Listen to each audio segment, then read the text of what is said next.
Paper leak பண்றவங்கள 10 வருஷம் ஜெயிலுக்குள்ள தூக்கி போடுவோம்னு சட்டத்தை கொண்டு வந்தா அதுக்கு எதிர்க்கட்சிக்காரங்க நோ சொல்லிட்டாங்க. இன்னைக்கு நம்ம அரசாங்கம் இந்தியாவிலேயே மிக கடுமையான ஆன்டி பேப்பர் லீக் மசோதா உள்ள கொண்டு வந்திருக்காங்க. அந்த சட்டத்துல என்ன எழுதிருக்குன்னு தெரியுமா?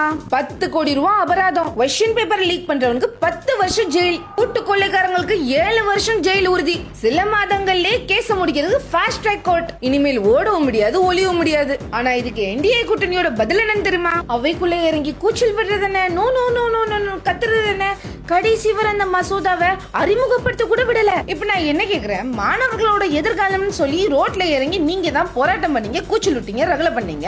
இப்ப அதே மாணவர்களோட எதிர்காலத்தை பாதுகாக்கிறதுக்கு ஒரு கடுமையான ஒரு சட்டத்தை கொண்டு வந்தா உங்களுக்கு எங்க மேன் வலிக்கு என்ன 10 வருஷம் ஜெயில் தண்டனை கடுமையா இருக்கா?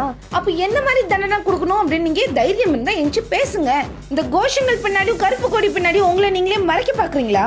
பேப்பர் லீக்க பத்தி விவாதிக்கணும்னு சொன்னது நீங்க, அரசாங்கம் இப்போ கடுமையான உள்ள சட்டத்தை கொண்டு வந்தா அதே விவாதத்தை தடுக்கிறதும் நீங்களாவே இருக்கிறீங்க. இப்பதான் புரியுது, இது ஸ்டூடெண்ட்ஸ் கண்டக்ட் பண்ண போராட்டம் கிடையாது, இது தப்பு செய்யறவங்கள காப்பாத்துறதுக்காண்டியே போடுற நாடகம். இது இந்த நாட்டுல இருக்கிற ஒரு மாணவனும் நீங்க பண்ற நாடகத்தை பார்த்துக்கிட்டே தான் இருக்கிறான். With that I conclude, Vetrivel வீரவேல்.